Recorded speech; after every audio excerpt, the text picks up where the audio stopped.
is support. PA Kin Connector helps kinship caregivers just like you by providing connections to resources, services, training, and support groups. Don't navigate the journey alone. Paid for with Pennsylvania taxpayer dollars. Your local station, WMBS.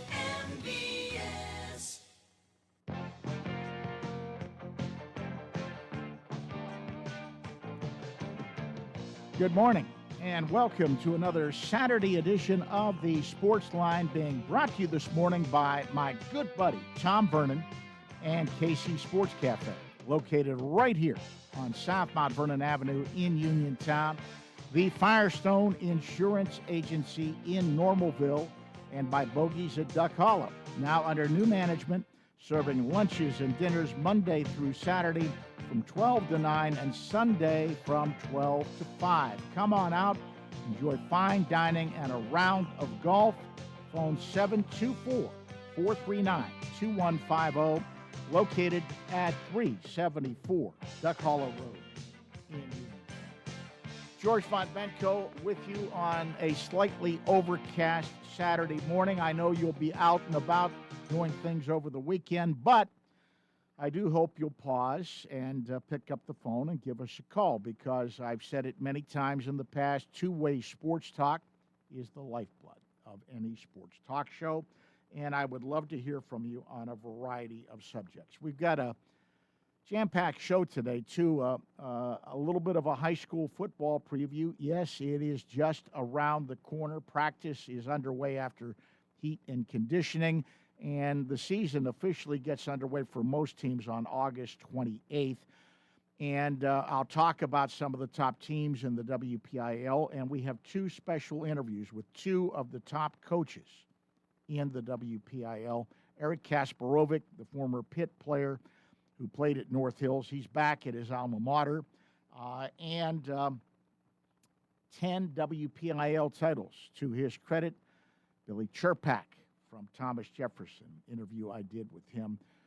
Both coaches talk about the state of high school football and the WPIAL. And our second college football preview is on tap for hour number 2 at 11:30. Conversation I had earlier this week with Rich Rodriguez, head coach of the West Virginia Mountaineers. And we'll preview the Mountaineers at 11:30 in hour number 2. And in between all that, your phone calls. Love to hear from you. All right, let's get to the scoreboard. The Buccos, came back, tied the game, and then let it slip away again, losing in 10 innings, or losing to the Dodgers in a walk-off fashion in the 9th inning. Dodgers beat the Pirates. Actually, it was 10 innings, I believe, because Pittsburgh did have a runner on second at one point. But Dodgers beat the Pirates 5-4 last night in National League action after tying it on an O'Neill Cruz home run late in the game. But the Dodgers prevailed 5-4 over the Buccos. Other National League action, Milwaukee beats Atlanta 2-1. Philadelphia down St. Louis 7-6. Miami nips Washington 3-2. Arizona shuts out Cincinnati 9-0. Interleague play. Boston Red Sox beat the San Francisco Giants 6-4. Chicago White Sox down the Mets 6-4. Cleveland over Colorado 9-1. San Diego Padres beat the Minnesota Twins 6-2, and Seattle over the Chicago Cubs 6-2. American League play, it was Baltimore beating Tampa Bay 5-3. New York Yankees take Toronto 3-1. 3-1, Yankees over Toronto. Kansas City over the Detroit Tigers 5-2. Houston shuts out the Athletics 4-0, and Texas nips the LA Angels 2-1.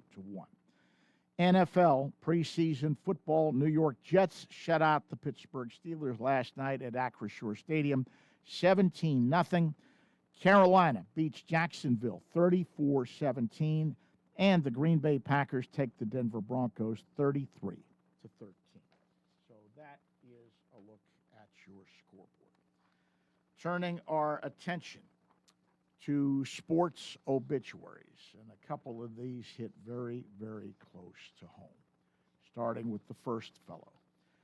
Willie Akers, starting forward on WVU's 1959 national runner-up men's basketball team and an award-winning high school coach in West Virginia, died on Tuesday in Logan, West Virginia, at the age of 89. The Mullins native was inducted into the WVU Hall of Fame in 2002. He was a two-year starter for the Mountaineers, including the 58-59 season, in which WVU fell to California in the national championship game. He averaged 7.4 points and 7.2 rebounds a game that season. Along with Jerry West, the two in-state products forged a long-time friendship during their high school days that led to them both enrolling at WVU in 1956, setting up what is known as the golden era for the program. The duo helped the Mountaineers to 3 Southern Conference tournament championships and 3 trips to the NCAA tournament. WVU finished 81-12 overall those 3 seasons. Akers earned his bachelor's degree in physical education from West Virginia in 1960, a master's degree from the school in 68. After college, Akers had a 2-year stint in professional basketball, playing with the Cleveland Pipers of the ABA. That led to his career in high school education, first becoming head coach at Logan High School, where he led the school to 4 state championships over 22 seasons. He was named the state's coach of the year in 1983. Akers finished his coaching days at Logan with a 402 and 116 records. And Akers' dedication to education led him to becoming an assistant principal at Logan, as well as the Logan County Assistant Superintendent of Schools. So, Willie Akers passing away at the age of 89. Former Major League pitcher Tommy John, who is best known as the namesake of a pioneering elbow surgery that extended his career, passed away Saturday at age 83, according to a statement from the New York Yankees. 1974, John went the surgery, the ulnar collateral ligament reconstruction surgery, as it's medically known. The operation is a grafting procedure in which the doctors take tendons from another part of the body, the forearm, hamstring, hip, or knee, and replace the medial ligament in the elbow with a grafted procedure, a grafted portion. 2 holes are drilled into the patient's arm bones, and the replacement ligament is woven between the 2 holes in a pattern resembling a figure 8. After the experimental procedure, John missed the entire 75 season before returning to the big leagues and pitching all the way through the 1989 season. Left-hander made 700 career starts, 382 of those coming after his 1974 surgery. John finished his 26-season career with a 282 and 231 record, a career ERA of 334. He threw 162 complete games and 46 shutouts. Tommy John passing away at the age of, let me see, I just read it here, and 83. Tommy John was 83. Turning our attention to pro football, boy, what a lineman this guy was back in the day. Throughout the Dallas Cowboys' illustrious history, the franchise can boast of an impressive list of offensive guards, including Larry Allen, Zach Martin, Nate Newton, and Tyler Smith on today's team. However, the bar for that would be expected of the position, and it was originally set by John Nyland, who passed away Saturday at the age of 82. Selected by the Cowboys in the 5th overall pick in the 1966 NFL Draft, Nyland was not only the first offensive lineman chosen in the first round by the team, but he remains the highest drafted as well, and he lived up to that billing. An all-state fullback when he hit the University of Iowa campus, Nyland was converted to tackle before spending his final 2 seasons with the Hawkeyes at guard.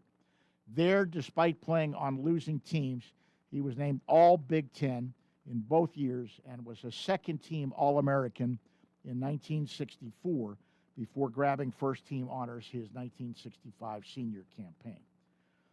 Perhaps it's no coincidence that the Cowboys' run of 20 straight winning seasons then began with the arrival of John Neyland. Although head coach Tom Landry avoided starting rookies, John Nyland did start 4 games in his first year before becoming the term's permanent left guard in '64. Known for his quickness and abilities as a pulling guard, he would go on to earn Pro Bowl invites in 6 straight seasons from '68 to '73, a total that tied for 4th amongst Cowboy offensive linemen. In addition, his streak is tied for 3rd among offensive linemen and tied for 8th overall in the team record books. Just as impressive, Nyland was also named first-team All-Pro 3 times, '69, '71, and '72, a total that is tied for 3rd among offensive linemen. Over 9 seasons with the Cowboys, Nyland never played on a losing team, appearing in the playoffs 8 times. He played in 2 NFL championship games, 4 NFC championship games, 2 Super Bowls, and helped the Dallas Cowboys bring home the Lombardi Trophy in 1971. Traded to the Eagles before the '75 season, he finished out his career with 1 year in Philadelphia before retiring.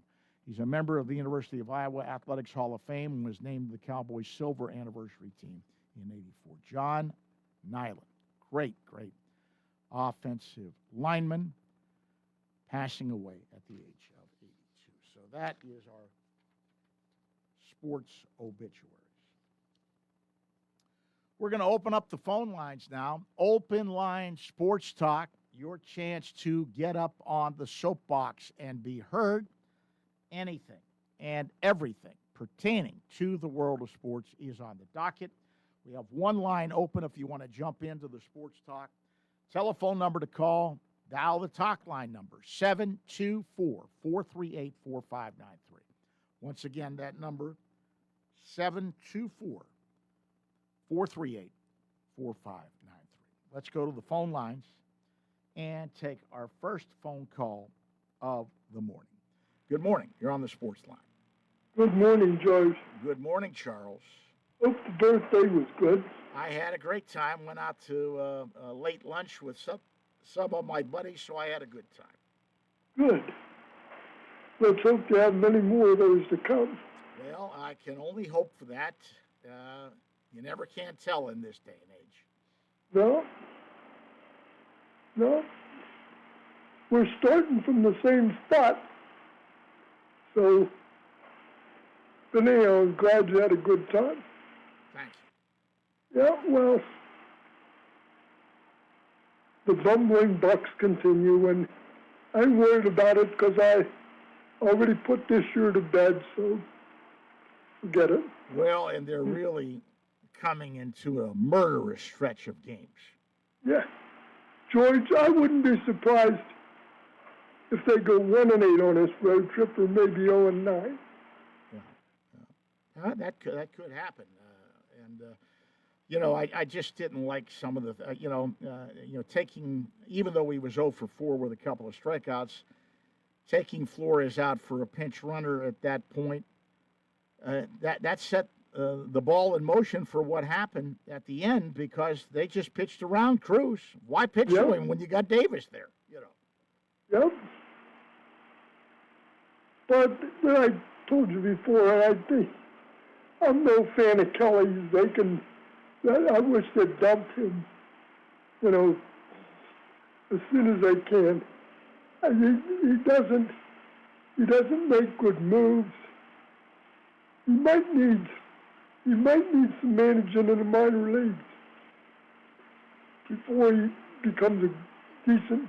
Well, manager. I like Kelly as a person, but Oh, yeah, I really have questioned some of the things that he's done. And last night, Montgomery pitched well, and usually you do use your starter in that your closer, I mean, in that situation to pitch it, but it sets you up for having to use Soto, and he's been better, but I don't have a lot of faith in Soto. No, I mean, one hit was the difference in the game. Yep. George, those are the kind of games that world championships win, and wannabes do not. I mean, but as I said, if the Pirates are smart, they'll start looking toward 27 or 28, whatever the case may be. And I know it's kind of hard because you don't know whether there's going to be baseball next year or not. Well, if I were a betting man, I would say there's probably not going to be. I just see that storm gathering on the horizon. Now, George, if there's no 27th season, does that year still count against players' contracts? No. 27 is voided then, isn't it? I mean, it can't. You're not playing. They're not getting their, that's, it doesn't count against their contract. It's just a dead period, Just a dead. I'd like to see there be no baseball if they get a salary cap or a salary floor. Yes. Yes. If they fix it right, yes. I mean, just like you, George, I love baseball, but it's completely. I mean, when the Dodgers have deferred payments into what is it, $2 billion? Well, boy, the lid is off that, and they broke the rules, and I'm not talking about just baseball rules. There's only so much money you can use that way. That's a crime. What they did. The guy's responsible. I'm trying to remember his name right now. It just popped out of my head. But you're only allowed to use so much money in that particular role when you're moving money around, and that is that's almost like money laundering. But will they be punished, and who's going to be punished? Well, the guy who I wish I could remember his name, and I don't have that story in front of me right now. The guy who's the part owner of this. It isn't the Murdoch claim anymore. No. I can't remember his name, and well, there's one way I can do this. Is Magic Johnson still involved in ownership? I don't know. Who is the owner of the Dodgers who is involved in the scandal involving moving money around with the Dodgers? Let's see what it comes up here. That's Mark Walter, who is the co-owner and controlling chairman. The investigation concerning billions of dollars in private credit and related party loans moved through his insurance companies without proper regulatory disclosure. That's a crime. Yeah. But now, no charges have been filed with any criminal wrongdoing, and his representatives have stated they're cooperating fully with authorities while maintaining that they acted in good faith. But it's very, very much up in the air. But it just shows you how much baseball is out of balance. Yeah. I mean, the Dodgers are even richer than the Yankees at this point. Oh, yes. People may find that hard to believe, but their television contract and the other things that they have where they get ancillary funds for that franchise, it's a gold mine, the Dodgers are.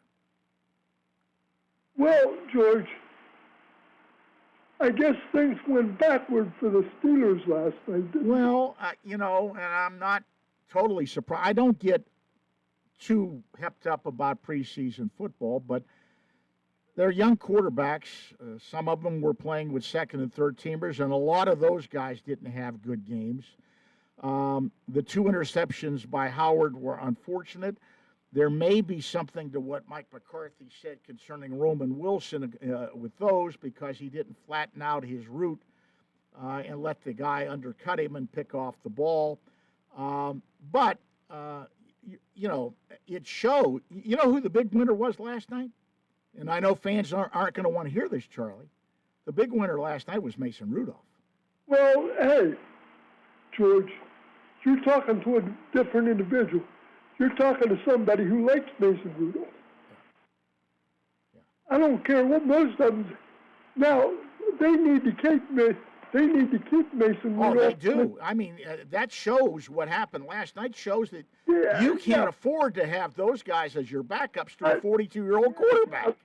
George, I don't know why. So people are so hepped up on getting rid of Mason Rudolph.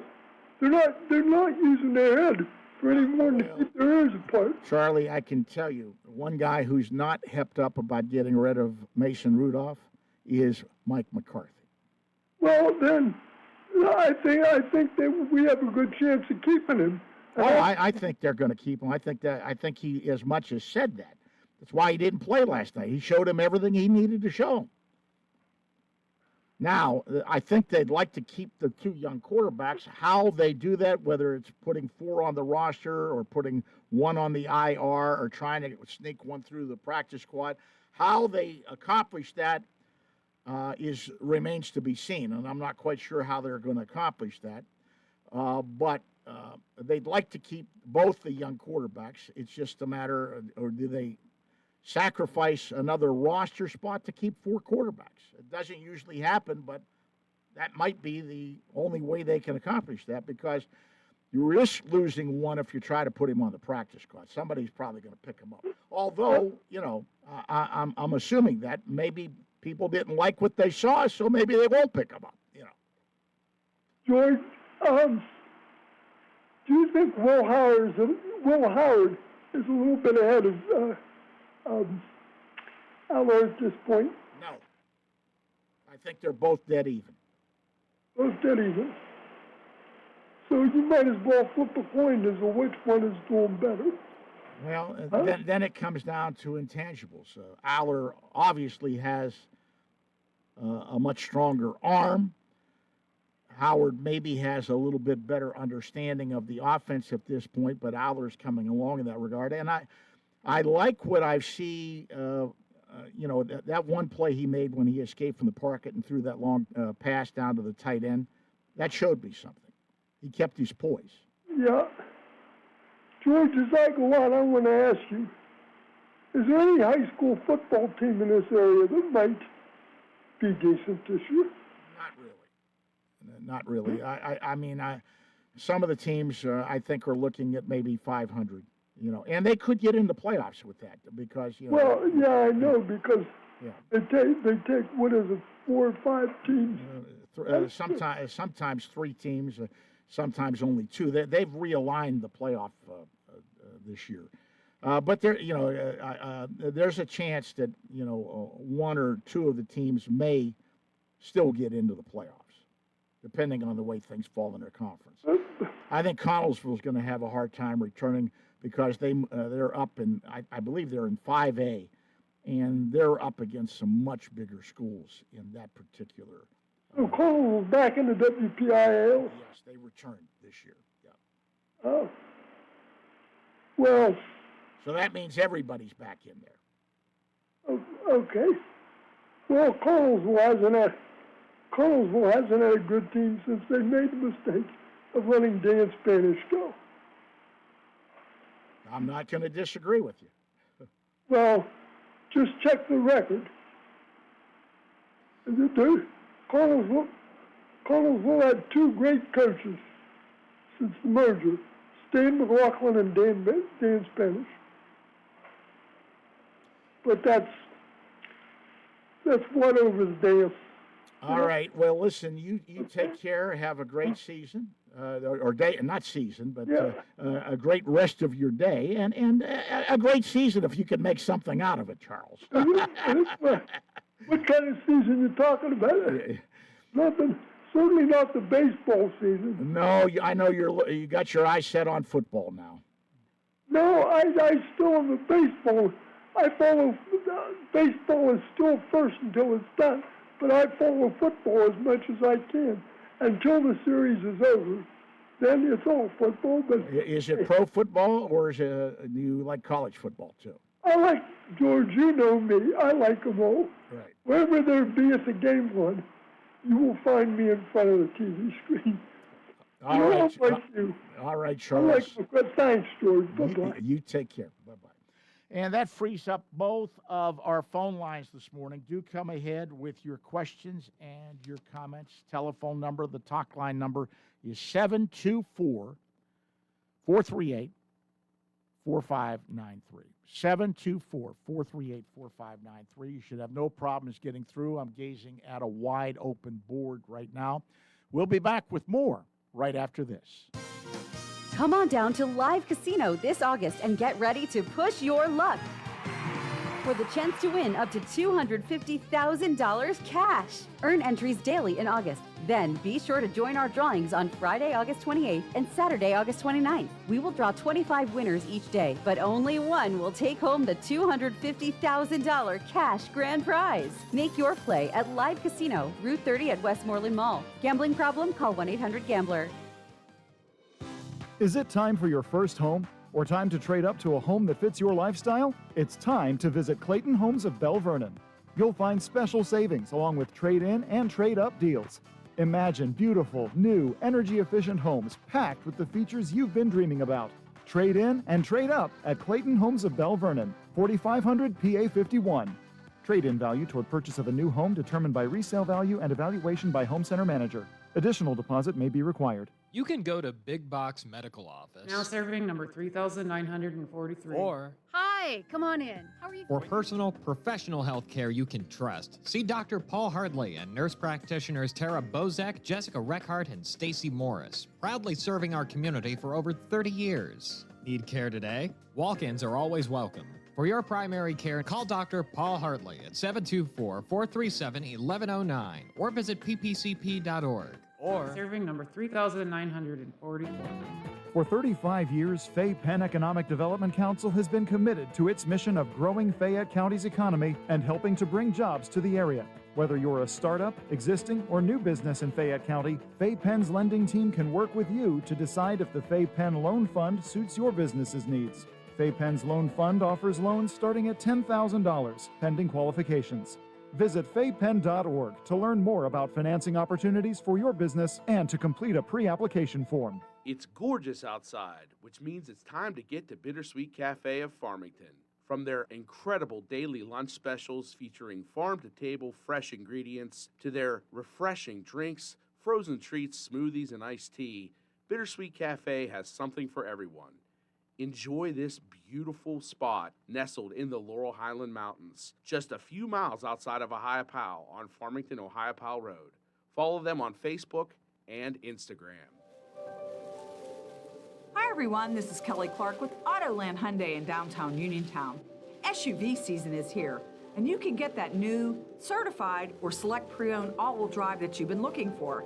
It's just a test drive away. Let me show you how simple you can buy or lease your next vehicle. The season is changing, so fall into your best deal with me. Kelly Clark, Autoland Hyundai, 724-208-5281. 724-208-5281. Great selections, super pricing, and deals on your next wheels. Kelly Clark, Autoland Hyundai, 724-208-5281. Kelly Clark, Autoland Hyundai, 724-208-5281. I'll make you a good deal. If you're an athlete, you know the importance of a strong recovery. NovaCare provides several athletic training programs geared toward athletic-related injuries and collaborates with Albert Gallatin, Uniontown, Fraser, California, Jefferson Morgan, Waynesburg, West Green, and Mapletown school districts to help student athletes stay at their best. From coordinating additional specialist care to treating on-site injuries, their experts cater to your personal needs. Specialized services include concussion diagnosis and rehabilitation and treatment for sport-specific injuries. For more information on athletic training at NovaCare, visit novacare.com or contact your local office today.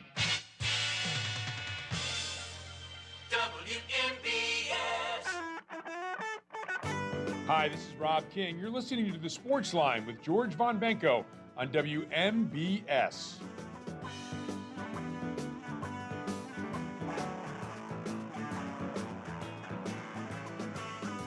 And welcome back to the Sportsline on this Saturday morning. Once again, our lines are open, and I'm gazing at a wide-open board. So if you want to jump into the Sports Talk, great time to do it right now. Call the talk line, 724-438-4593. Once again, that number, 724-438-4593.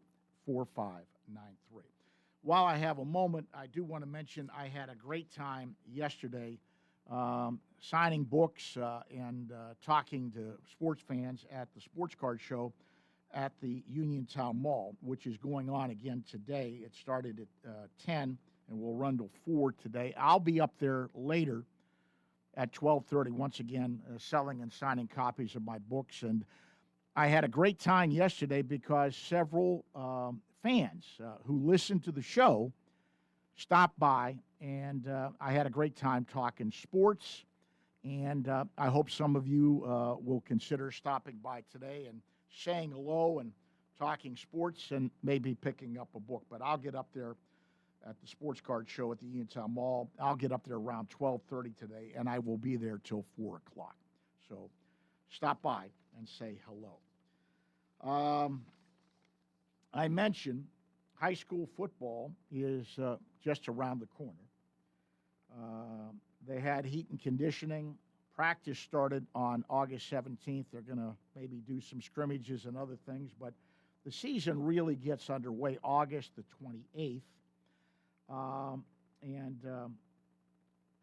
looked at what the WPIAL looks like for the upcoming season, and as the season gets set to start, the cream of the crop for the different classifications looks like this. Central Catholic is the top team in 6A. Pine Richland right now is rated as the top team in 5A. Thomas Jefferson is the top team in 4A. Avonworth is the top dog in 3A. Steel Valley, number 1 team in 2A, and Fort Cherry is the top team in 1A. That's the hierarchy as we get set to start the season. Let's take a quick phone call here. Hello, you're on the Sports Line. Good morning, George. Good morning. Hey, can you tell me who the only player in Major League Baseball that doesn't wear batting gloves? I wouldn't have any idea. Think of the worst hitter in the league. Henry Davis? Yep. It's unbelievable. I don't know why he doesn't. He's the only guy. Watch the game tonight. Well, and keep your eye on baseball. He can't hit to begin with. I was about to tell you, I'm not sure that's going to really improve his stats. Well, you know what? Yeah. How about trying something different, maybe? Right. Well, trying something different would be improving his approach at the plate and not try to pull everything. That would be trying. Well, I decided to look at his stance. Okay, you know how he's got an odd batting stance, and I decided to look on YouTube up his Louisville. And somebody put together his Louisville highlights, and he had more of an open stance in college, where he'd have his left leg out from one part of the batting, inside the batting thing, and the other leg was, toward the plate more. And what he would do is he'd bring the leg in when he's ready to swing. And he was a great hitter in college. You know, Well, it was ridiculous how people. they weren't that concerned about his hitting in college because he put up good numbers. The knock on him coming out of college, because I talked to a lot of the scouts from other teams, the knock on him was his defense. Now, to his credit, he has improved his defense greatly. He really has. But He's even improved his ABS calls too. He's been getting a lot of them right. Well, last night was not the case. He missed 2 of them last Well, night, but that does happen. I do. Yeah. I record. I didn't stay up and watch the game. What I do is when it's that late, I record the game and I zoom through it. So yeah. Well, unfortunately, that move, and I sort of understand why they did it, but I think before I took Flores out for a pinch runner, I might have waited till he got to second base. And that way, he could have still been, because I would have felt much better if, even though he was 0 for 4 with 2 strikeouts last night, I would have felt much better with Flores batting in that spot instead of Davis in extra innings, because they just pitched around Cruz because of that. You know. The big at bat was Nick Gonzalez. Nick Gonzalez was hitting the ball great. First 2 at bats, bang, right up the middle. Two singles. He's heading toward the top of the league in batting average. He comes up there in that clutch situation, first and third, and strikes out. Once he struck out, I knew they're going to walk Cruz, and here comes Henry Davis, double play. I thought Henry Davis was going to strike out looking, to be honest with you. But he did something worse. He hit into a double play. Right. But the Nick Gonzalez about killed him. You got to get the ball in play. Well, you got to put the bat on the ball, and he's been pretty good at that. He's made contact for the most part. Sometimes you got to tip your hat to the other team too. You know. If there's only one season that the name Murphy's Law applies, it applies to the Pirates, not just because of their pitching coach Murphy, but Murphy's Law is just totally hitting this team this year. The injuries, you saw what Cruz did since he's come back. What a difference he would have made if he stayed healthy. He'd have won him at least a couple more games probably. And Griffin getting hurt, and I still say, now you can't do anything about it. The guy just got married, but for his only finger to have ligament damage is the ring finger. That's the reason he got hurt. He had a ring on his finger. It pulled away when the ball hit the ground. Nobody's ever talked about it or even asked about it, but I guarantee that's what happened. And it's killing them. Him not playing is killing them. Well, there are obvious things that are wrong with this team, and I go back to when I looked at the team in spring training, and I hate to say I told you so, but everything that I said in spring training, unfortunately, came true. I thought the bullpen was going to be a problem. They should have made some moves in spring training. Now, I like what they've done. They picked up some good people. It was just too late. The other thing is the signing of Marcell Ozuna. Everybody that I talked to in Major League Baseball, why do you think there was no interest in the guy? Everybody thought he was shot. Everybody thought he was shot. Nobody picked him up either. No. But that was $12 million that you either could have spent on the bullpen, or another thing I wanted them to do, and I think it's hurt them, adding a veteran left-handed starter at the back of the rotation. Yep. And they could have done that in spring training. George, I would have even gone to the Royals and said, can we make a deal here and get back Bailey Falter? Because that guy pitched pretty good last year. He's a left-hander. At least he's something different than all right-handed pitchers. Well, and I think you need to break it up a little bit. And, they could have done that easily. There were people available in spring training, and they didn't do it. And then the other thing is, well, if you're going to spend that $12 million, don't spend it on Ozuna. Spend it on a third baseman. Yeah. Well, their only hope is this Murph Gray down in the minors. He's a third baseman. He turns out to be something, because they've always had problems finding a third baseman. I mean, they had Pedro. He could hit home runs, but then he couldn't throw the ball. And then you had Brian Hayes, who's another Andy Rodriguez who gets hurt all the time, and then he turned out to stink. But Murph Gray's got to be their hope. He's got to turn out to be good. Well, I think it may be a moot point for everything I'm hearing. And unless something changes drastically in their positions, I really think we're not going to have baseball next year. I really do. Yeah. But if they do that, I agree with Charlie. If you're going to do that, you're going to bite the bullet and not have baseball, at least do something with the salary cap or a salary floor. Fix something, you know. If there's no baseball next year and they don't come back with a damn salary floor, what a waste of a summer. Absolutely. You better have a salary floor next year. I mean, when they finally get a deal, you better have a salary floor. Well, you know, it would be a total waste if they didn't. You know. Nothing, either to spend up to the floor or sell the team. One or the other. Right. That's what they got to do. Yeah. All right, George. Thank you. Take care. Bye-bye. You're welcome. All right. We're going to get a break in real quick, and then I'm going to try and come back with the Eric Kasparovic interview. Wind, hail, sudden leaks. When your roof takes a beating, we're here for you at AR Roofing and Remodeling. We're a locally and veteran-owned contractor available 24/7 for repairs. As an Owens Corning Platinum Preferred Contractor, we get the job done right. Call 724-550-3064 or visit arremodels.com for your free estimate. AR Roofing, never settle. For over 50 years, Mauser's Tire Center has kept our community rolling safely. Located on Route 40 West at Seawright's Crossroads, they're your trusted source for new, used, and recap tires, plus expert repairs. Need a new set or a quick fix? Then call Mauser's at 724-249-2410, and they'll get you ready for the road. Mauser's Tire Center. 5 decades of keeping you safe. Bank on your future for a brighter tomorrow with First Federal of Greene County.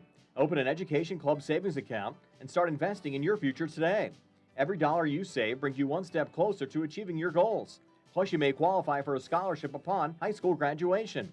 Visit any First Federal branch to start saving today or visit ffgc.bank for account rules and scholarship eligibility.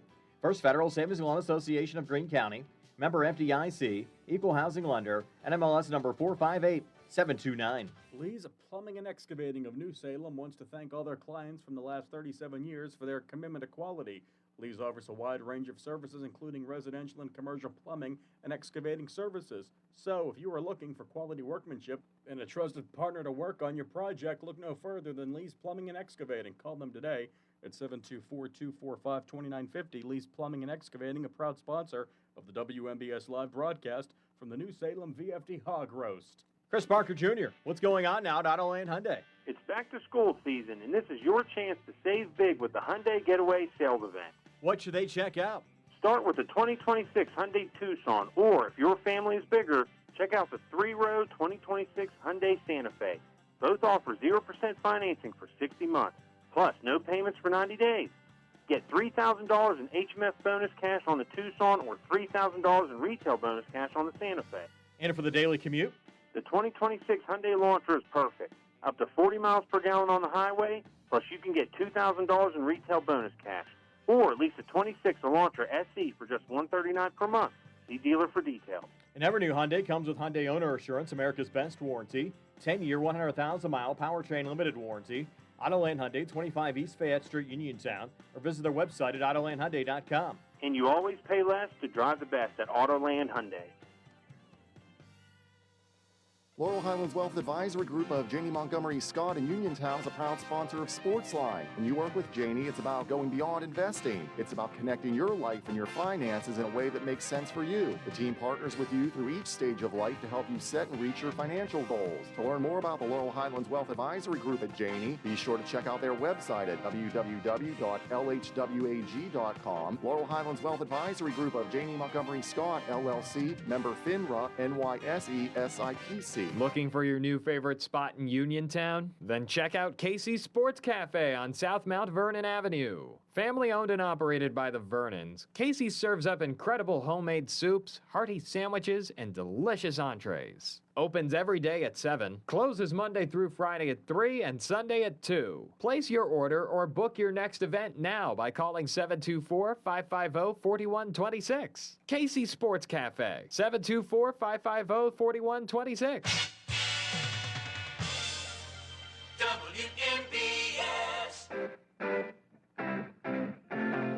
This is Pittsburgh Steelers Hall of Famer Coach Dick LeBeau. You're listening to the Sports Line with George Von Benko on WMBS. And we are moving down the home stretch on this edition of Sportsline in hour number one.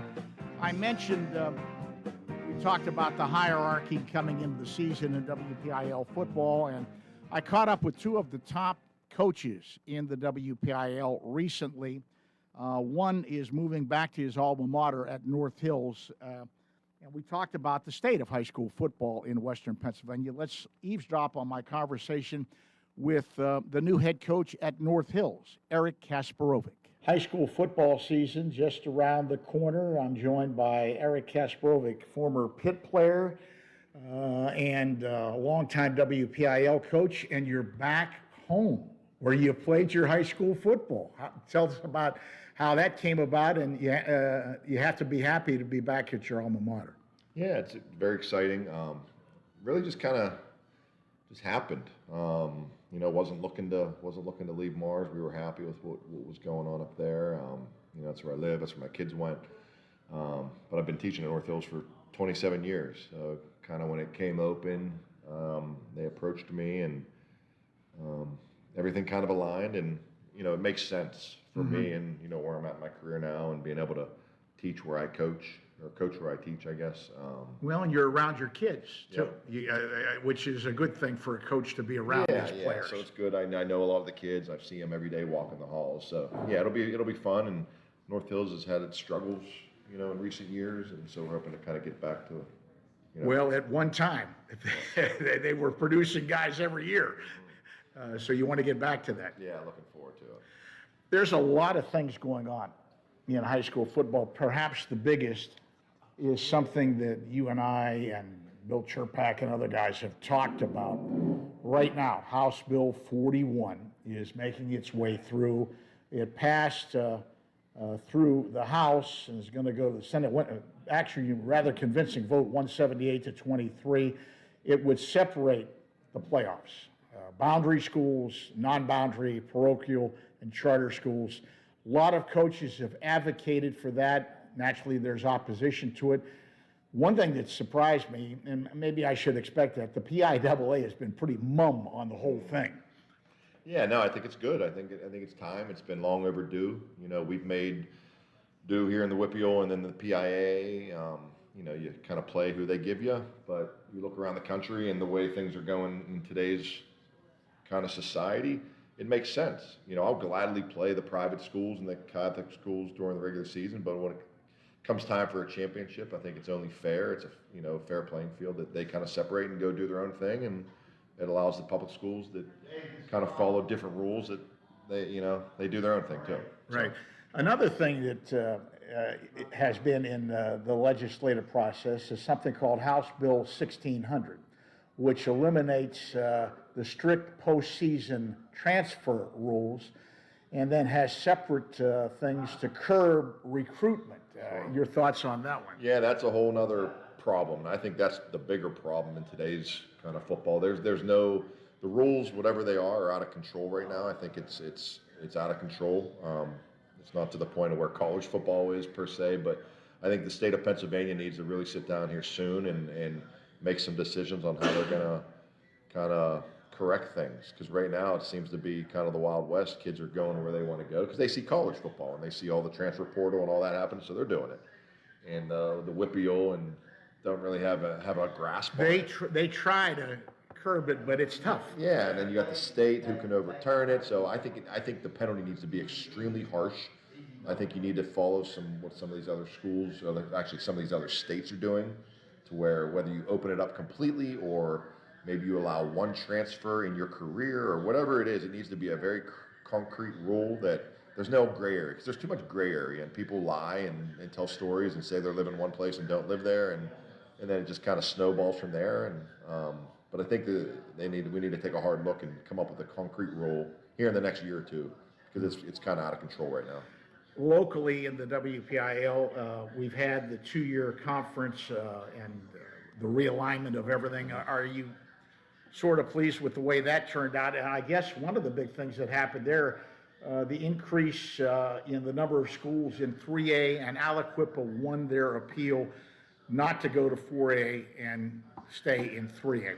Yeah, I mean, that is what it is. That's, the Whitbeal's always done a good job of setting our schedules and making the conferences. And yeah, and you're always going to have people complaining, well, that's not geographical, or they're trying, whatever the reasoning. And yeah, no, I think that's tremendous how they've been doing that and how it plays out every year. I mean, it's always tough here in the western side of the state because we have so many smaller schools as compared to the eastern side of the state. So it's always difficult that way, especially in 6A too, with the bigger. 6A, they just don't have a lot of schools. Yeah, so who knows? I mean, again, it's hard. It's difficult because you do one thing, some group complains. You do something else, the other group complains, and My final question is: you look at the landscape in high school football. It's changed a lot from when you were a player. But are you still bullish on the sport? And are numbers still doing okay? There was a problem area with some numbers there for a while with some schools.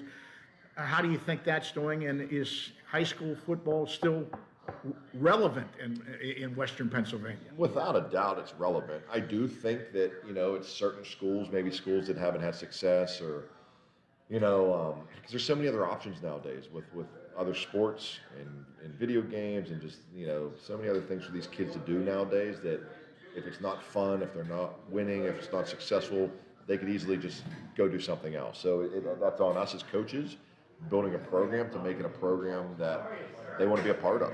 So yeah, I mean, I think most of your blue bloods, most of your traditional schools still have great enrollment, but I think there are some schools that maybe haven't won in a few years, or possibly maybe still practicing the way they did in 1990, that it could turn some kids away and numbers could be down a little bit. That is Eric Kasparovic, the new head coach at North Hills, talking about the state of high school football. That puts a cap on hour number 1 of the Sportsline. Stick around, another full hour to go. Sportsline brought to you by KC Sports Cafe on South Mount Vernon Avenue in Uniontown, Firestone Insurance Agency in Normalville, and by Bogies at Duck Hollow.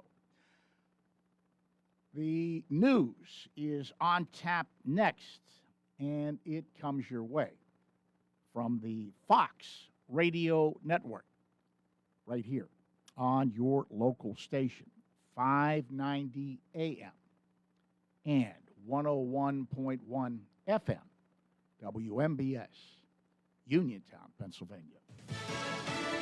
Another economic squeeze on Iran. I'm Pam Huso, Fox News. New U.S. sanctions on Iran are expected to be unveiled Monday. This as Iran pushes back over the battle for the Strait of Hormuz. Parliamentary Speaker Mohammed Ghalibaf saying on X, quote, "We've received numerous messages from neighboring countries about shaping new security arrangements and economic cooperation in the region. The United States put the security of every single one of its allies at such risk through bullying and pure disregard for their interests for the sake of Israel." Now, Iran's president, Masoud Pezeshkian, said that it might be time to, quote, "end the war today." President Trump picked up on that. He obviously hopes that the moderate wing of the leadership in Iran will ultimately be the one that wins out. Fox's Jonathan Hunt. An alleged terror plot leads to an arrest in Albany, New York. The FBI affidavit paints a fuller picture of Jessica Bowie's alleged transformation into an ISIS supporter, with Bowie allegedly telling undercover agents she had gone from a little girl waving an American flag after 9/11 to having stickers depicting the falling towers. And about 5 years ago, the suspect converted to Islam and adopted the name Aisha Saif. Police have not revealed whether she was recruited or traveled to the Middle East. Court docs detail how Bowie used the internet to spread ISIS propaganda, talking openly about jihad and encouraging others to join the Islamic State.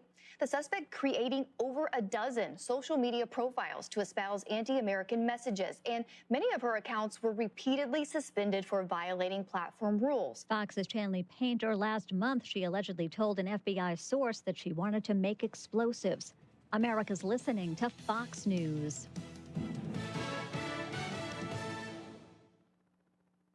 Stay on top of the latest forecast with America's Weather Team in the palm of your hands. Here's the latest from America's Weather Center. It's Fox weather updates throughout your busy day, every day. That heat's going to be out there for one more day. Temperatures being 30 degrees above average. Put the power of over 100 meteorologists and the worldwide resources of Fox in your hands with the Fox Weather Podcast. Precise, personal, powerful. Subscribe and listen now at foxnewspodcasts.com. Connect to Fox News Audio on the Fox News app. Listen to hear your favorite hosts like Brian Kilmeade, Jimmy Fallon, and Guy Benson standing up for what's right, live and via podcast. Just click listen, then swipe right and hear the latest news updates on your time. And scroll down to hear the latest podcasts from Fox News. And it's even easier to listen in the car with Apple CarPlay and Android Auto. Get programming alerts and notifications. Fox News Audio is on the Fox News app. The voices America trusts. Download it now. 2 police officers were shot and a suspect was killed after an attempted arrest turned into a car chase in Connecticut. Police say the suspect fled in a vehicle, leading officers on a pursuit from Hartford to Newington late last night. Gunfire was exchanged. Both officers were hospitalized in stable condition. Ahead of Tuesday's runoff election, President Trump stumped in South Carolina for Republican U.S. Senate candidate Darlene Graham. She's facing GOP Representative Ralph Norman. Look at the rallies. Look at what we have today. You have thousands of people standing outside, can't get in. They're standing outside, and we're not even really running. But we are running because we have to get Darlene and other people elected. Joining the president on stage in Myrtle Beach, outgoing White House Press Secretary Caroline Leavitt. President Trump, you are the most consequential and historic president in the history of our great country. And it has been the honor of my life to serve as your White House Press Secretary, sir. Leavitt will continue playing a role within Mr. Trump's super PAC. Trade negotiations broken between the U.S. and Canada. As a result, the U.S. imposed 50% tariffs on billions of dollars of Canadian goods overnight. President Donald Trump's import taxes will hit about 5% of what Canada ships to the United States every year. Now, that includes products that range from hockey sticks to tongue depressors. The countries sold each other $880 billion worth of goods and services last year. The tariffs were initially supposed to kick in at 12:01 a.m. Wednesday, but President Trump extended the deadline for 3 days to allow talks to continue. But the two countries still could not reach an agreement in time. Fox's Marianne Rafferty. Canada is promising to retaliate. Both sides blame last-minute changes to a proposed deal. Pam Puso, Fox News. Uncover camouflaged health symptoms at WVU Medicine Uniontown Hospital during a free community health screening on Saturday, September 19th from 8 to 11 a.m. Receive screenings for your heart, circulation, bone health, blood pressure, blood glucose, and more, all at no cost. Plus, physicians will be on site to answer your questions. Pre-register today and receive a free WVU Medicine camouflage hat.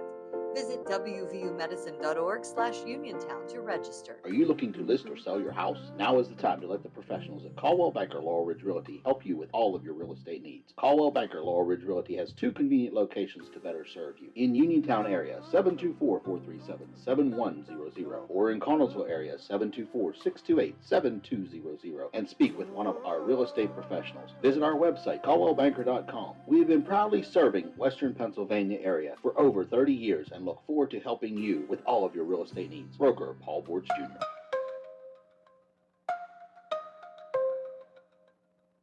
It's the perfect time to upgrade your outdoor area with a new fence from All Around Fence Company, conveniently located on Route 40 in Uniontown. All Around Fence has been installing quality residential, commercial, and farm fencing for more than 46 years. Offering residential fencing including chain link, decorative aluminum, steel, and more, All Around Fence has the fence for you. All Around Fence is also your one-stop shop for Neutrina products and carries Weaver equine and livestock supplies and Preferred farm equipment. So, if you need to upgrade an existing fence, add a new gate, or are considering the installation of new farm fencing, visit All Around Fence, open Monday through Friday from 8:30 to 5 p.m. and Saturdays from 9 to 1, or give them a call at 724-439-0331.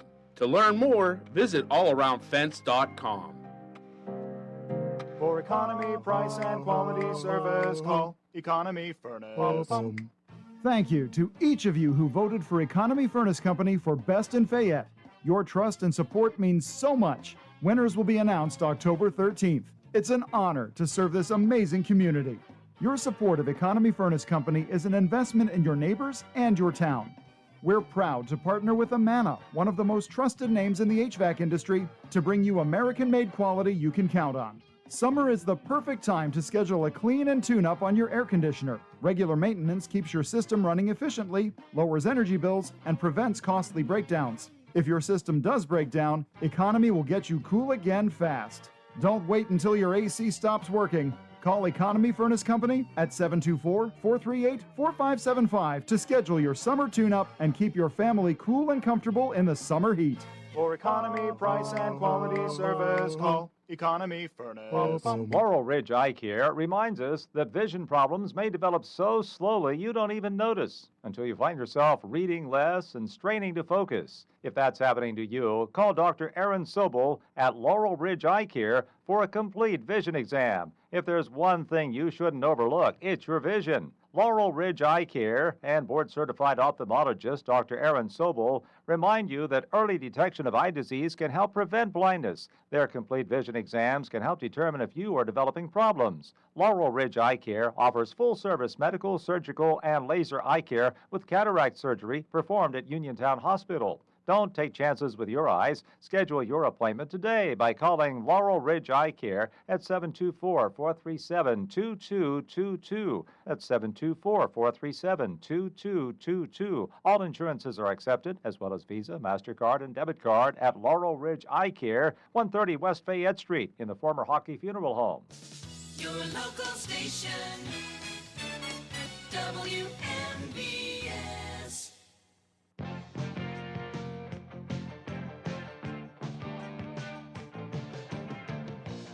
Welcome back on board for hour number 2 of the Sportsline, being brought to you this morning by my good friend Tom Vernon, KC Sports Cafe, located right here on South Mount Vernon Avenue in Uniontown, Firestone Insurance Agency in Normalville, and by Bogies at Duck Hollow. Now under new management, serving lunches and dinners Monday through Saturday from 12 to 9 and Sunday from 12 to 5. Come on out. Enjoy fine dining and a round of golf. Phone 724-439-2150. Located at 374 Duck Hollow Road in Uniontown. George Von Benko with you as we move into hour number 2. We continue in the open line mode. Your chance to get up on the soapbox and be heard.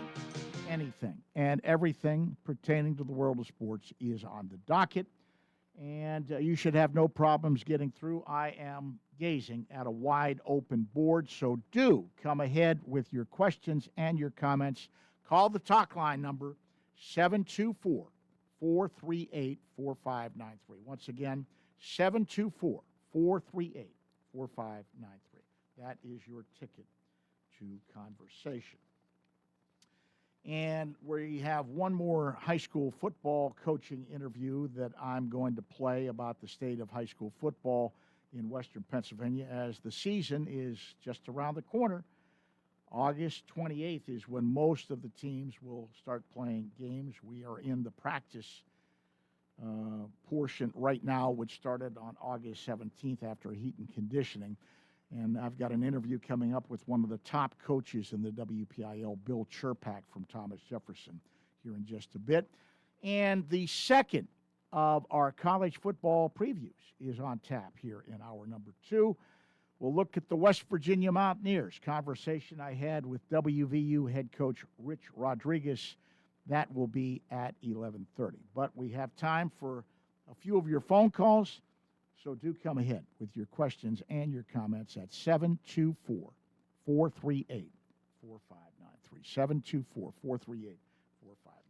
And a quick reminder, I was at the sports card show at the Uniontown Mall yesterday. It was great seeing a lot of fans who stopped by to talk sports with me. I was selling and signing copies of my books, and I'll be up there again today as soon as I'm done here.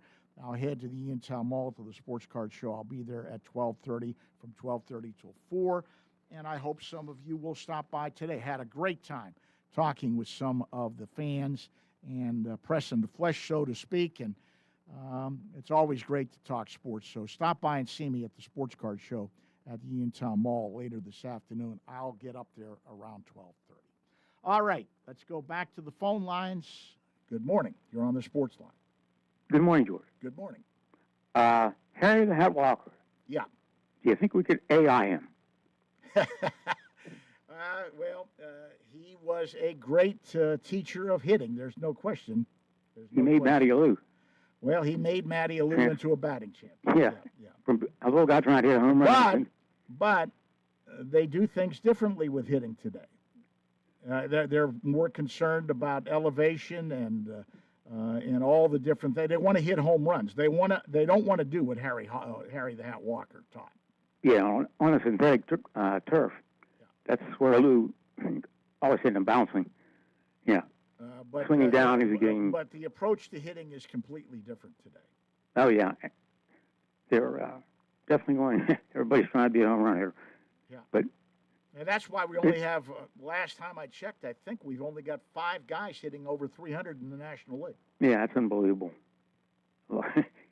And that's like they're hitting, 320? Right. That's pretty low to be a batting champion. No, the swing path and all that nonsense.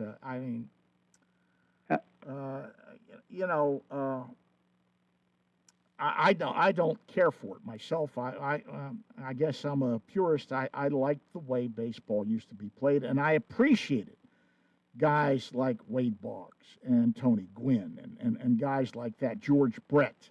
You know what I mean? Oh yeah. And to learn to bunt, I can't believe when I was playing baseball. Well, that gets back to fundamentals. Yeah. The bunt, today, if they're bunting, they hurt the Dodgers. For a base hit. It hurt the Dodgers last night. Call couldn't get a bunt down. Remember? Yeah. Yeah. He wasn't even close. Well, the one just went foul, but he struggled at it and then wound up striking out. I don't understand. I always thought when you bunted, especially if he's bunting for a base, you deaden the ball. You pull the bat back. You soften. These guys, when they bunt, they want to either hold the bat perfectly steady, or they want to push it. As I was told, if you're running for a base hit, the only reason you pull the bat back. The only reason you might try and push it is if you want to push it to one side or the other because of you want that fielder to field the ball. Yeah, that's the only reason you would do that. But no, their form is wrong. It's just fundamentals. And, it drives you crazy, but it is what it is. Yeah, someone like, for the, Omar Marino and the drag bunt. Yeah. You never hear. What about Brett Butler, who was a master at the drag bunt? Yep. But that's the changes in the game. Listen, I appreciate you checking in with me this morning. Thanks for calling in. Okay, George. Thanks a lot. You take care. You have a good weekend. You too. Bye-bye. And let's move on. Take another call here real quick, and I want to get to the Bill Chirpak interview. Hello. You're on the Sports Line. Good morning, George. Good morning. Hey, George, this is a question concerning Connor Griffin. If he was able to play this whole season, you think he'd have got Rookie of the Year or not? Well, that's very subjective. He showed signs, but,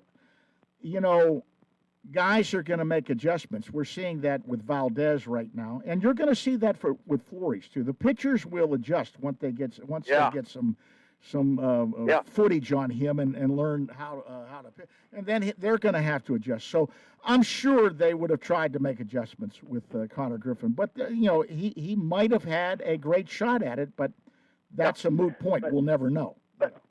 But if there's a lockout next year and they come back and play the next year, would he still be eligible for Rookie of the Year or not? Yeah, nothing changes.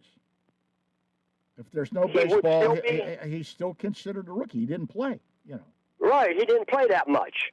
So he could still be Rookie of the Year in 2 years. Well, it all depends on how many games he gets in here at the end, because he's going to be coming back. How many games he gets in September? Yeah. Okay, that depends. Okay, all right. I'd have to look and see what the total number of games. Yeah, it's complicated. I know, George. Yeah. But anyway, hey, remember last week we was talking about Don Nelson? Yeah. Okay, I found out something yesterday that when Don Nelson flew to Germany, he was picked up by Dirk Nowitzki in a Volkswagen Beetle at the airport. How did they both fit into a Volkswagen Beetle? I don't know. You needed a can opener to get. You needed a can opener to get him out of there. This is fact because I have relatives that know the family, and yes, he was picked up at the airport in a Beetle. I don't understand how even Dirk Nowitzki could have got in the car himself. Well, that would have been something to see.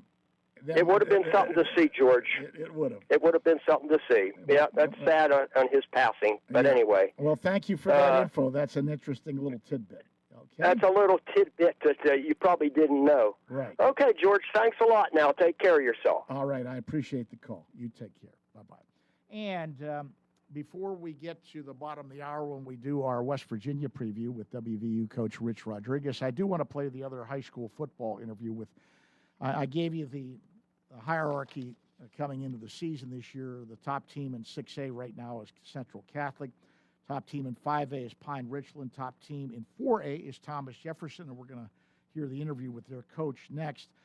Top team in 3A is Avonworth. Top team in 2A is Steel Valley, and the top team in 1A is Fort Cherry. Of course, subject to change as the season rolls along. The season will get underway on August the 28th.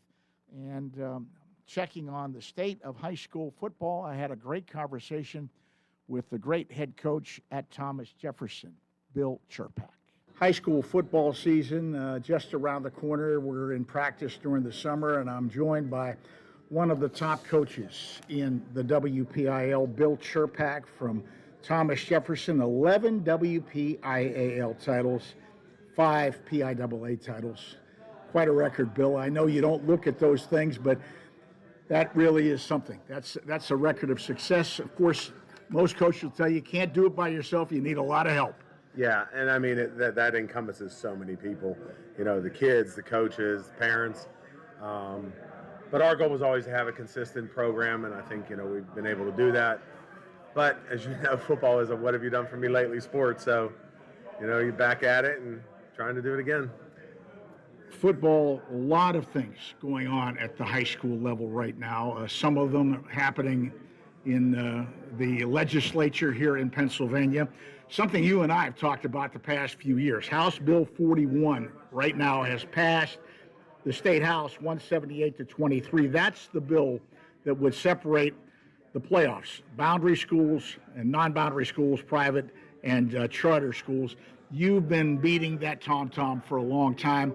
They've taken a step forward. There's still some work to be done, but you'd love to see that happen. Yeah, my take on it was that they're going to get the approval to allow them to do it, not necessarily the approval to do it. So I don't know where it's going. There's some other states that have it, and they're trying to copy that from those states. But it's going to be interesting to see how, if it's implemented or what they do, how they design it, because it would be just the playoffs and what would the season look like. So I think I'll be gone by that time. Good seeing you. At that point, I don't know if I'll still be around, but I think they have a group that is championing it pretty soundly, and so they've gotten a lot of traction. It's just how it's finished off. Well, the thing I found interesting, the PIAA has been almost mum on this. Yeah, I don't think the PIAA is looking at it as this is something that's going to change us. This is all this is going to do is say we have the ability to do it if we want. Not necessarily like we're going to do it. So now there's another bill which I thought was interesting, House Bill 1600, which would eliminate the transfer rule for postseason, and also separate some things to curb recruiting. And that is in the early stages right now, but I was just talking to some other coaches. That's a problem. That is a problem. Yeah, the biggest thing is, I think, is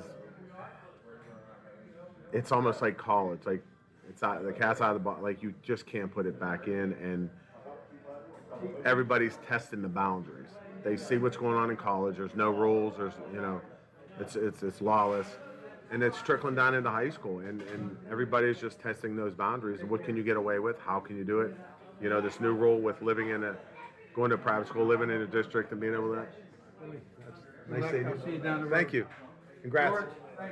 And so I think there's just that environment is that it's just a free-for-all, and that is trickled down to high school.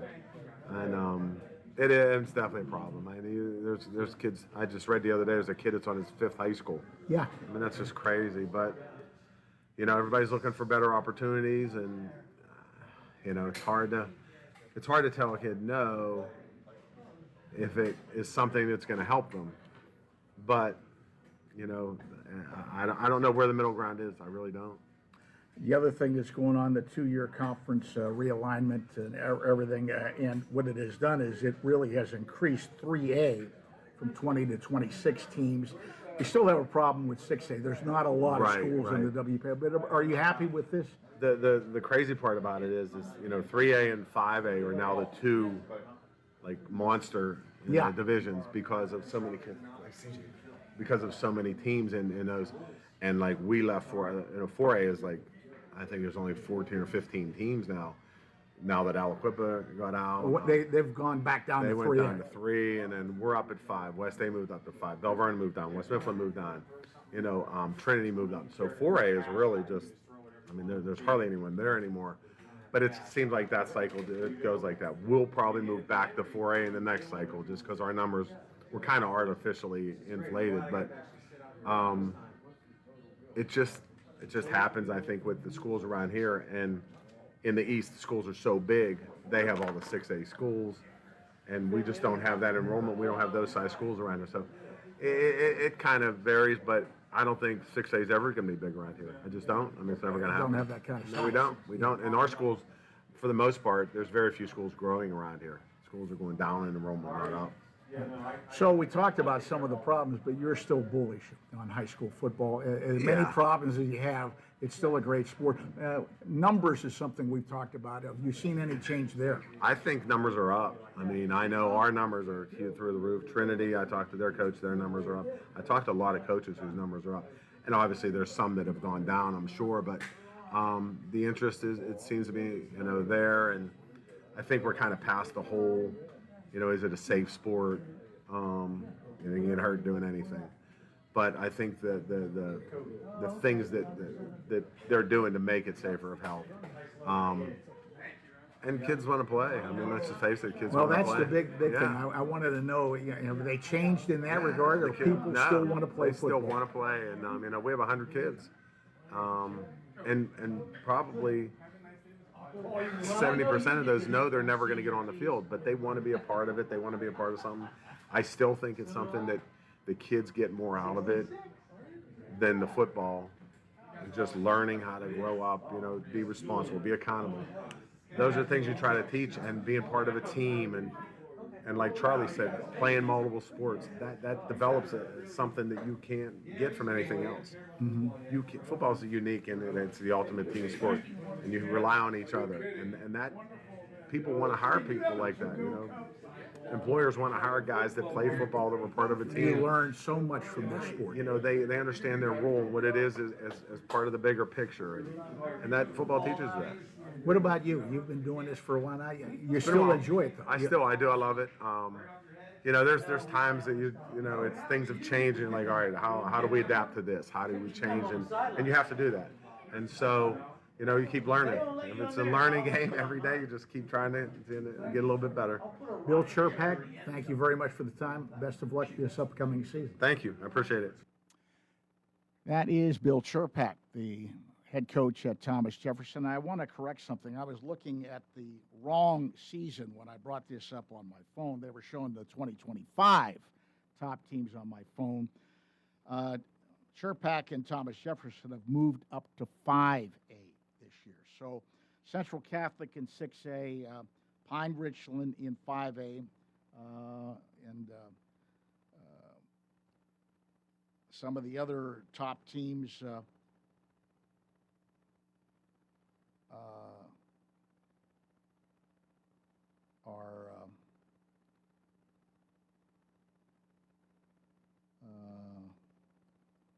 well, actually, the top 10 as put out by Max Prep. Central Catholic, Peters Township is number 2. Avonworth is number 3.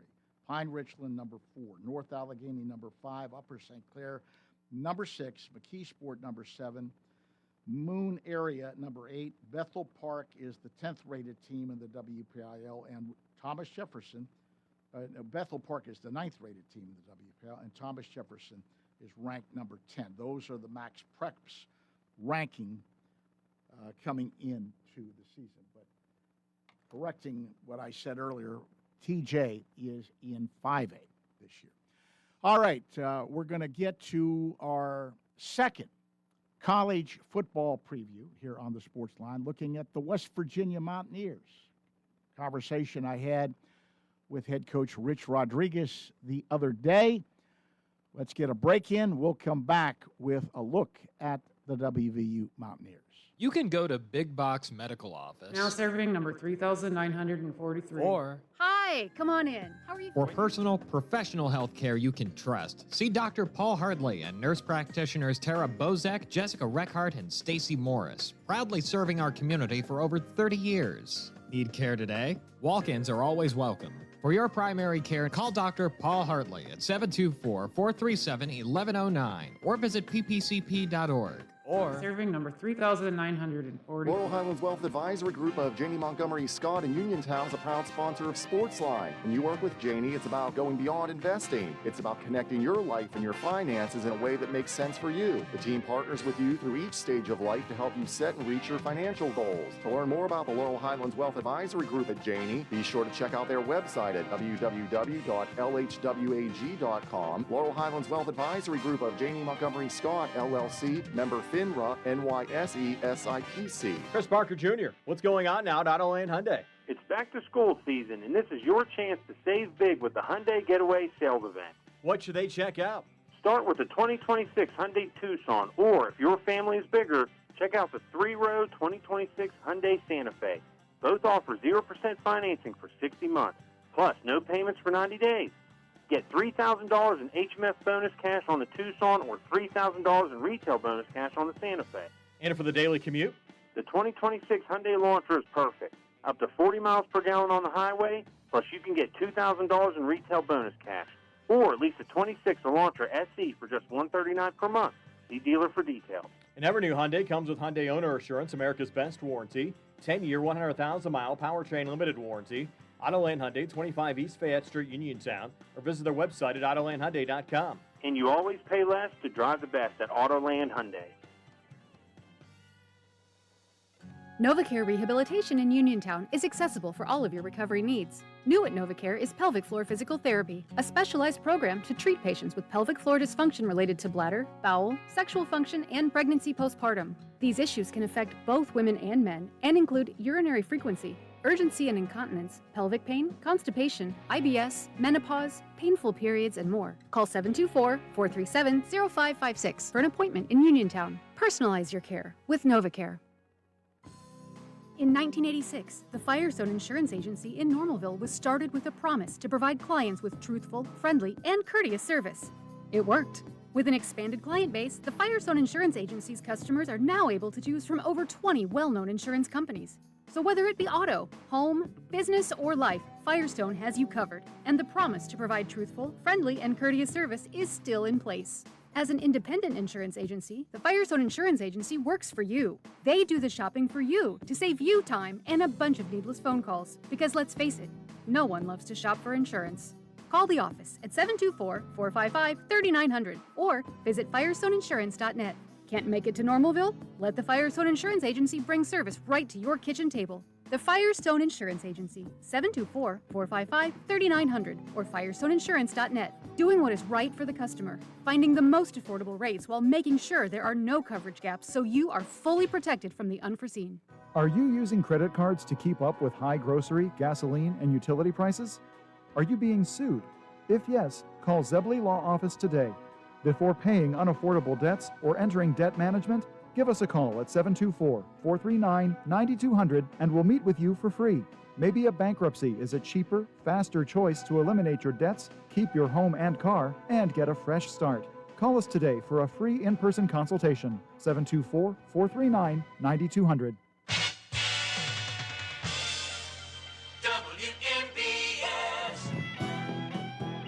Hi, this is Pirates broadcaster Greg Brown, and you're listening to the Sportsline with George Von Benko on WMBS.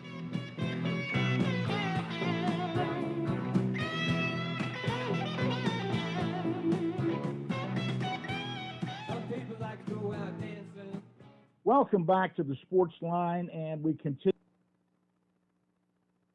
Welcome back to the Sportsline, and we continue with our series of college football previews today, focusing on the West Virginia Mountaineers. And I'm joined by head coach Rich Rodriguez.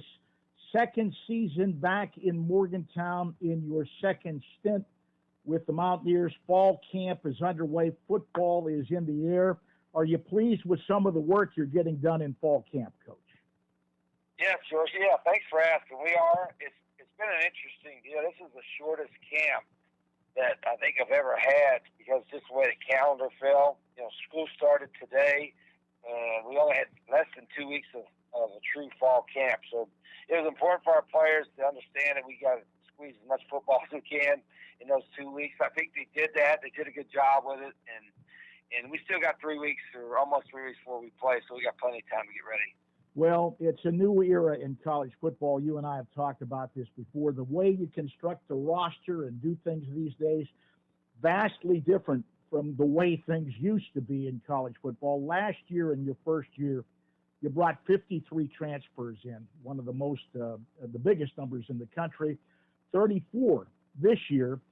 But the big change is this year, 90% of your team was in spring ball as compared to 56% last year. That has to be a big help.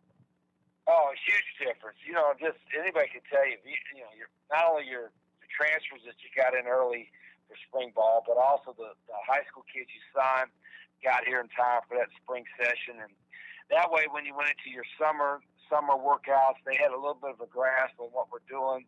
You know, a little bit understood the culture that we wanted to have and all that. So I thought it made a huge difference. And, you know, everything is changing. It's evolving. And I think pretty soon in college football, we'll have a calendar very similar to the pros. We'll have some summer OTAs and some summer practices. I think that's coming up very quickly. So you've got to learn to adapt. And, you know, we got a bunch of new players again this year. We don't have nearly as many seniors as we had a year ago. So we're hoping that we pick the right guys, and then we could grow our program from there. You've always been known for your great offenses. You had to install some things last year. There were flashes, but still not enough consistency. Do you feel you're further along with your program and your offense here in your second season? Yeah, I think we're a lot further along, even though, basically we got a whole bunch of all new starters on both sides of the ball.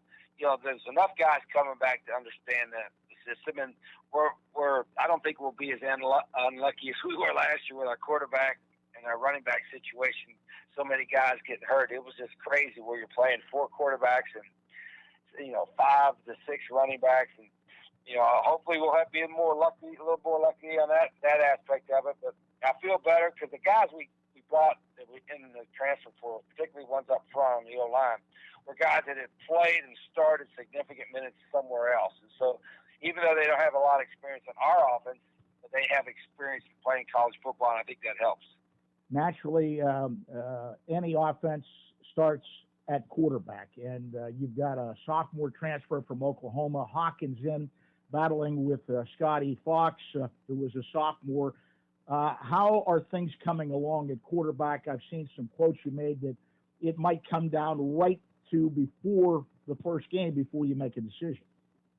Yeah, both of them have performed pretty well in camp. Scotty's got a little bit of experience in our offense, but he's still a young guy, and he got a lot of play as a freshman. And then Mike has started some games at Oklahoma because of injury, and he's picked it up really, really well. So we got I feel really good about those two guys. Max Brown's got some experience as another quarterback we have, and Jaron Hooley's a true freshman who I think has got a great future. So we have some talent there. We have two guys, in Scotty and Mike, that have played and started college football at the Power 4 level, and they've been battling pretty good. I feel comfortable with our quarterback room right now. Are they different types of quarterbacks, Coach, or similar? No, George, they're actually more similar than you think. Now, Mike's one of the faster guys we got there, but their arm strength is very similar. What they do, their processing and decisiveness is very, very similar. And Scotty can run a little bit too. So all of our quarterbacks can run a little bit, and they all got good enough arms to throw all the routes that we want. Any offense that you have run in the past always has focused on the running game. When you were in your last year at the last school you were at, you guys averaged about 251 yards a game on the ground. That is very important. And I've heard a lot of good things about your stable of running backs, but particularly the young man from Jacksonville State, the senior, Cam Cook, rushed for over 1,600 yards, 16 touchdowns last year. I hear he's quite a player, Coach. Yeah, Cam is a proven guy. He's understands football. He's just one of those guys that just gets it, whether it's pass protection, running routes, and all that. He's an experienced player that's been there and done that, and it's been an easy transition for him. So we're looking for a big year out of Cam. And then the whole room is new, but we got a bunch of the young guys we really are high on. Amari Latimer's a 230-pound true freshman. He's got great skills. Chris Talley's a true freshman that's shown a lot. Lawrence Autry's a true freshman. He's 220 pounds. It's showed a lot. And Martavis Boswell is a young, fast guy out of a junior college. And again, we don't, gosh, we're not going to win. We had 4 or 5 quarterbacks or running backs go down last year. And these guys have all been healthy, learned the system, and I feel really good about that room as well. Naturally, Coach, any offense or defense, for that matter, starts up front. You win it in the trenches. Rick Trickett is back, an old friend, as the offensive line coach. You're looking for an improved offensive line. And you mentioned the amount of time these guys have played. By my count, I was looking it up, over 5,000 snaps for some of these new offensive linemen. That's big. Yeah, then last year I was a little concerned because it was a good group of guys, but none of them had really started.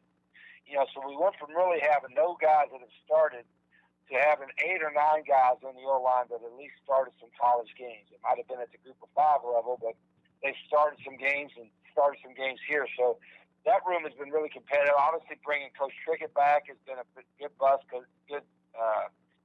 decision for us because he knows the system. We've been together for a long time, and he's made an impact with that. But I like that group. I think we'll be deeper there than maybe any position on the team, which is a big bonus for us. Targets for your quarterbacks. There were some changes in the wide receiver room. You picked up a young man from USC, Strachan, and Epps from Troy. How do you feel about your wide receiver room? Yeah, I think they've been working really hard. Prince has been a big pickup. Jaden Bray, who was our best guy last year, got hurt in the beginning of the season, so we lost him. He's been healthy. It's helped out. We've got some transfers in, John Nader and Teron Francis, that have both played at the Power 4 level.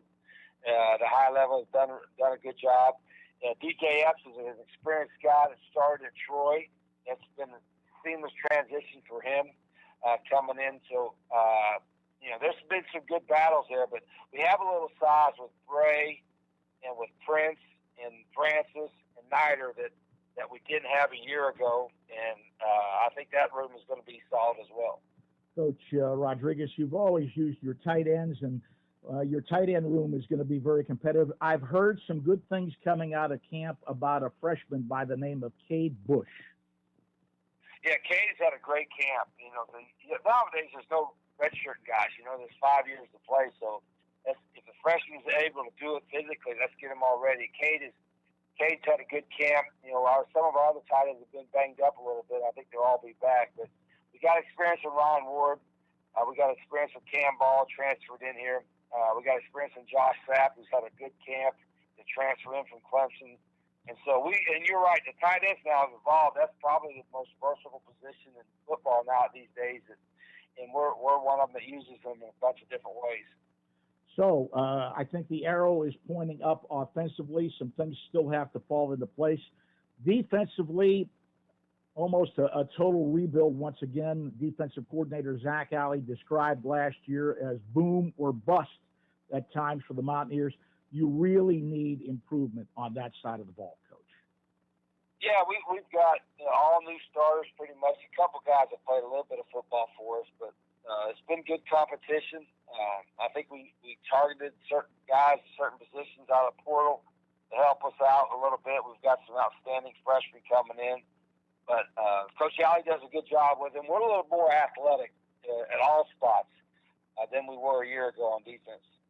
Well, one thing I know you looked at and probably had a frown on your face, what happened with your pass defense last year? It was really, really rough. Gave up almost 252 yards a game. That is an area that has to come together in a hurry.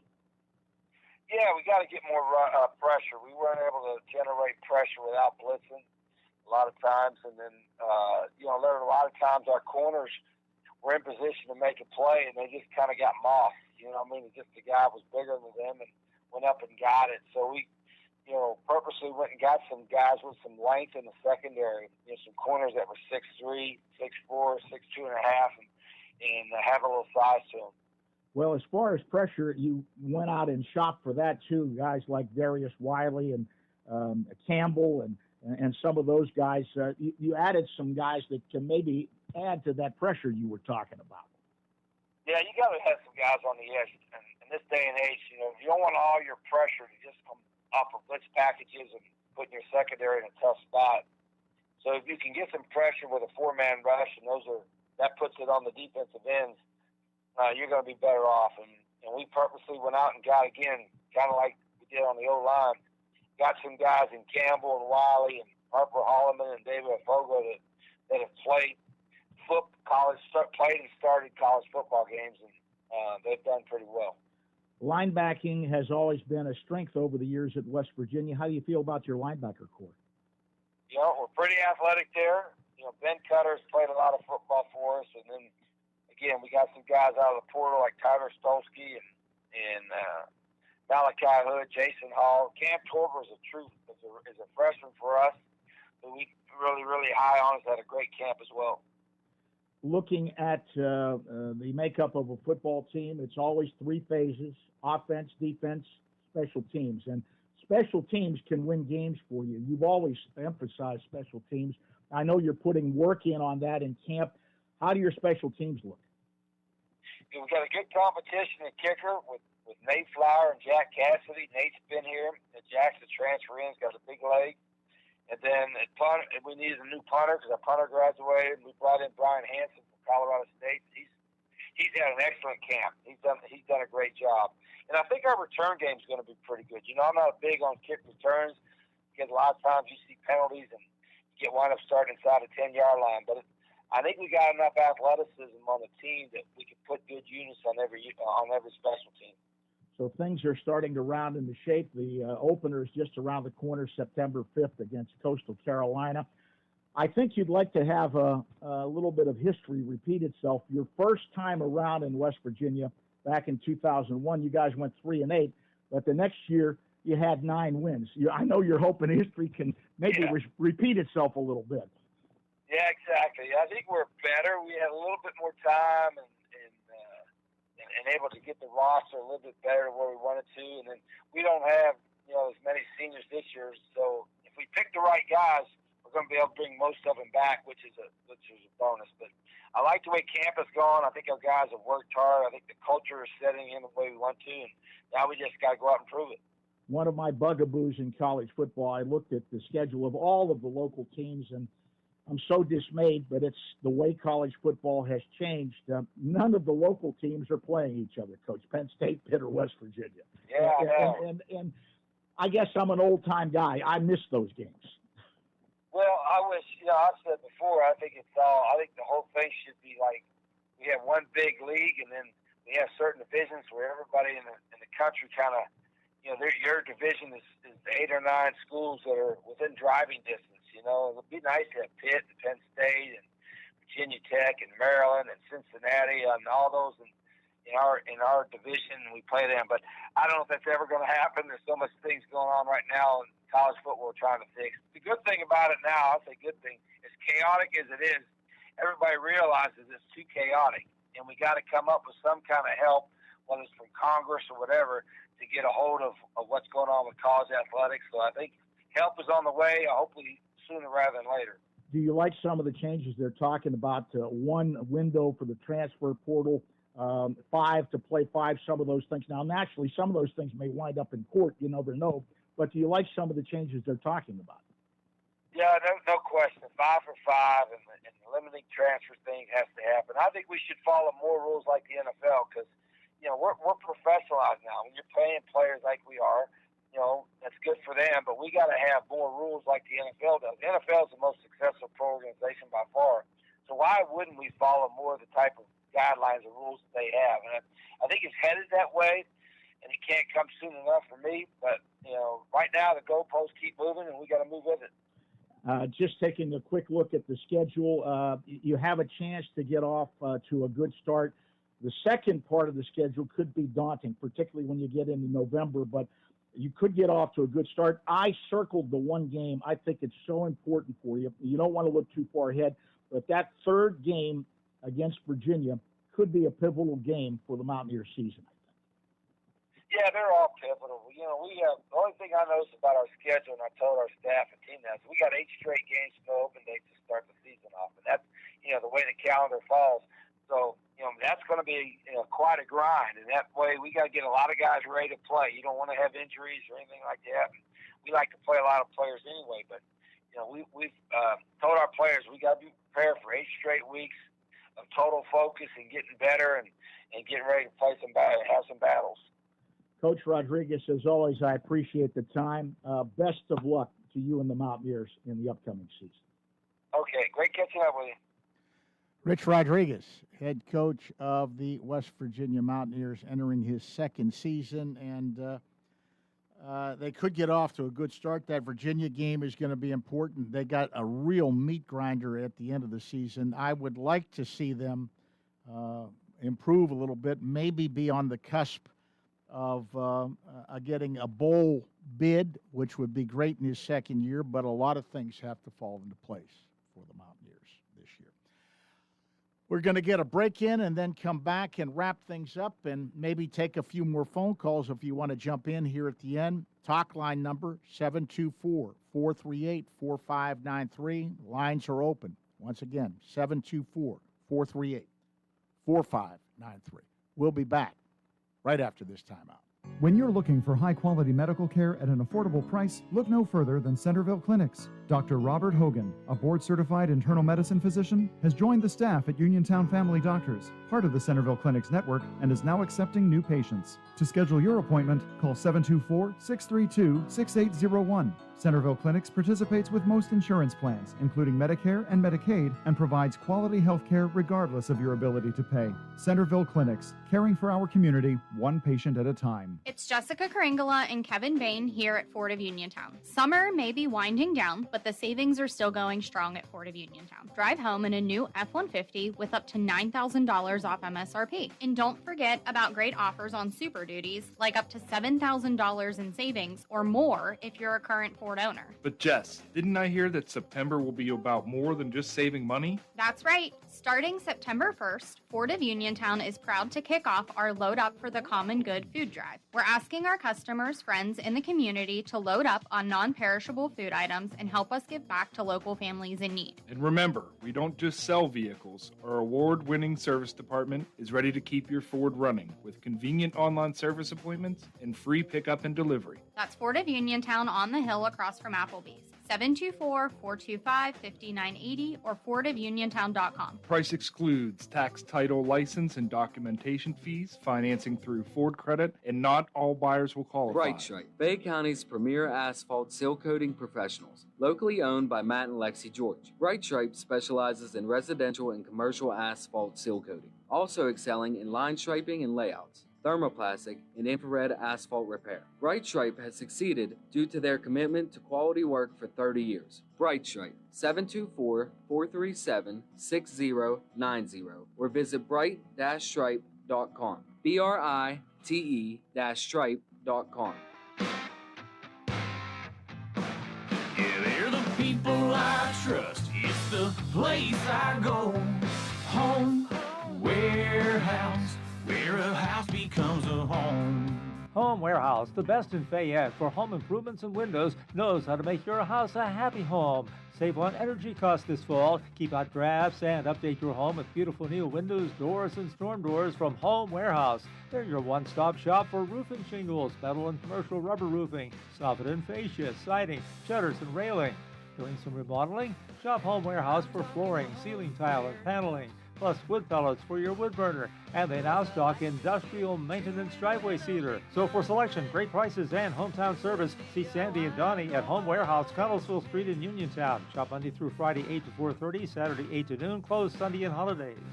Home Warehouse, where a house becomes a home. Is it time for your first home? Or time to trade up to a home that fits your lifestyle? It's time to visit Clayton Homes of Bell Vernon. You'll find special savings along with trade-in and trade-up deals. Imagine beautiful, new, energy-efficient homes packed with the features you've been dreaming about. Trade in and trade up at Clayton Homes of Bell Vernon, 4500 PA 51. Trade-in value toward purchase of a new home determined by resale value and evaluation by home center manager. Additional deposit may be required. Looking for your new favorite spot in Uniontown? Then check out Casey's Sports Cafe on South Mount Vernon Avenue. Family owned and operated by the Vernons, Casey's serves up incredible homemade soups, hearty sandwiches, and delicious entrees. Opens every day at 7, closes Monday through Friday at 3, and Sunday at 2. Place your order or book your next event now by calling 724-550-4126. Casey's Sports Cafe, 724-550-4126. WMBS.